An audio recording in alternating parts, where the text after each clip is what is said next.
Hi, and welcome back to my channel. So, I want to speak about cheating. So, the topic for my video today is cheating and how to work through it, how to work through the pain, and how to make a decision if you want to stay with that person or not. So, anyone's obvious decision would be no, or anyone's obvious advice would be run for the hills. A cheater is always a cheater. They're always going to cheat. If they cheat, they're going to do it again. And yes, sometimes, majority of the time, that is very true. But what we have to do is we have to dig deep to why that person is doing what they're doing. Why is that person cheating? What is going on inside of their head to make them cheat? Because a lot of the time, it is not the other person's fault. And I just want to go through some details to kind of help you if you have been cheated on, you're still with that person, or you think about that person and you want to go back to them, or maybe you just need to heal from a previous person that cheated on you. You have on your shoulder your angel and your devil whispering in your ear, one pulling one way, another pulling the other to tell you, no, you need to leave. No, you need to stay. You've got a home together, you've got a car together, you've got children together. It's not that easy. And you've got the devil going, you're going to be judged, everyone's going to laugh at you. And then the angel is like, well, everyone's going to laugh at you either way. You need to make a decision, stay or go. You need to do what's best for you. Then the devil's like, no, you need to do what's best for your children, your pets, your home, for yourself. You are stuck in this loop. You are stuck in this pull of the rope. How do we make this decision? That person has cheated physically, possibly once, possibly more than once. Being cheated on is such an emotional roller coaster, and it is the worst pain to go through. I have been there. I know what it feels like. And I was in a long term relationship of 5 years. And my relationship was a roller coaster. But at the end of the day, that's how you make the relationship work. If things aren't working, you need to fix it. By the time I found out my partner cheated on me, we had made so many amends. But by the time it was too late, I had found out that my partner of 5 years cheated on me. And it was the worst experience that I've gone through. I did develop some trauma. I went through an emotional roller coaster. It is such a painful experience to go through. But as much as I hate to say this, everyone needs to go through that pain because at the end, it makes us stronger, it makes us more resilient, and we learn from that person. We learn so much from that person. And even though I'm not with my ex today, I have learned so much from him, and he has learned so much from me that we have gone down different pathways in life, and we have both changed and evolved. And sometimes bad things need to happen for people to part ways because at the end of the day, we both had an expiry date and we weren't meant to go together in the future. Our chapter stopped at that point. And life will throw so many bad things into a relationship to show you that unfortunately, as much as you love that person, as much you want to be with that person, they aren't the one for you. They're in your life to change you and grow you, but they're not meant to stay forever. And even though I was cheated on with my ex of 5 years, at the end of the day, I am grateful because it has made me so resilient that I have been able to move forward as a stronger woman. And a lot of people will hold so much resent, anger, and just hate on their exes for doing what they did. But at the end of the day, when you break up, when you get cheated on, and when you start to heal and move on with your life, when you reflect back to why that person cheated on you, you always find the answer. Not always by that ex. They're not going to tell you. They may tell you bits, But there's more to the story, and you soon start to realize why they did it. And majority of the time, it is child abandonment wounds, emotional neglect, abandonment. Everything can happen to change the mindset of this person to make them who they are today. So, if you have been cheated on, I want to just give a few tips on how to heal, how to move forward, and what to do if you need to make a decision if you are still with someone who has cheated on you. So, if you are not with this person anymore, or if you still are, here are some tips that I can help for you to make a decision. So, again, I'm not doing this video to tell you to run for the hills because everyone is different. Some relationships actually get better after being cheated on because you soon realize what the mistake or what the problem is. But sometimes you have an expiry date with this person and you have to break away, because as much as you stay together, you're just going to be broken up again in the future and things start to get worse. And you know what? You start to feel that in your gut. You start to feel the pain and you start to feel that expiry date. When you dig deep, you feel it. So if you have been cheated on, number one, I want you to give yourself time. I want you to give you time to process what has happened, because you're going to be playing this scene in your head over and over again. Your emotions are going to be up and down. You're going to go through the emotional stages of upset, you don't know what to do, you feel so numb, then you start to get angry, aggressive, bitter, you want to get revenge, and then we do the cycle again. We go back to emotional state of feeling broken, crying all day, rocking in a corner. You don't know what to do with your life. Why me? Why did they do that to me? And then you start to feel the jealousy that that stupid person, that man, that woman did that. It's their fault. They came into the picture. You start to blame other people. We can't do that. But I want you to express all of your emotions out, because you are right now a bottle with the lid screwed on really tight, and your emotions and all your anger and stress and anxiety and depression, sadness, tears are all in this bottle. It's like a bottle that you've got Coca-Cola and you've got those lollies in there, the Mentos, and you've dropped one in, turned the lid, and you can see this bottle about to explode. This is what your emotions are like. Any second now, that lid's going to go flying off and your emotions are just going to go everywhere. And you're going to lose it. You're going to go AWOL. You're going to be stressed. You're going to be like, that's it. I'm going crazy. Go crazy. Go crazy.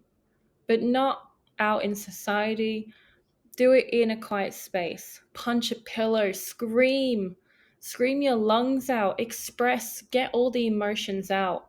You have to release all of the emotions, all the tears, so that you feel a lot better. But at the end of the day, I want you to take time to yourself to process those emotions, because that is the number one thing that we have to do. Do not bottle up your emotions. Let it out.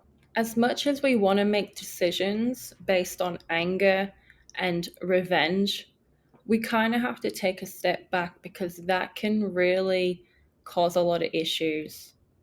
And especially if you're married or you have children, that is one thing that you don't want to do, because it can cause future issues. Maybe you don't have kids, maybe you're not married, you don't have a house, you're just boyfriend and girlfriend, or you're in a situationship. Instead of getting revenge on this person, on your ex, or on the other third party, I want you to take a step back, cut all contact, and don't react. And reacting to what has happened just causes too much problems. And it's better to take a step back, no contact, because overreacting will do too much damage to yourself and too much damage to the other person and the third party. If that person has cheated on you, take a step back, do not react, because that is what they expect. And we don't want to raise their expectations. We want to lower them. And if they think we're going to react, let's prove them wrong. I want you to now reflect on the situation. Reflect on what actually went wrong. Why did this person cheat on you? What has been going wrong in the relationship?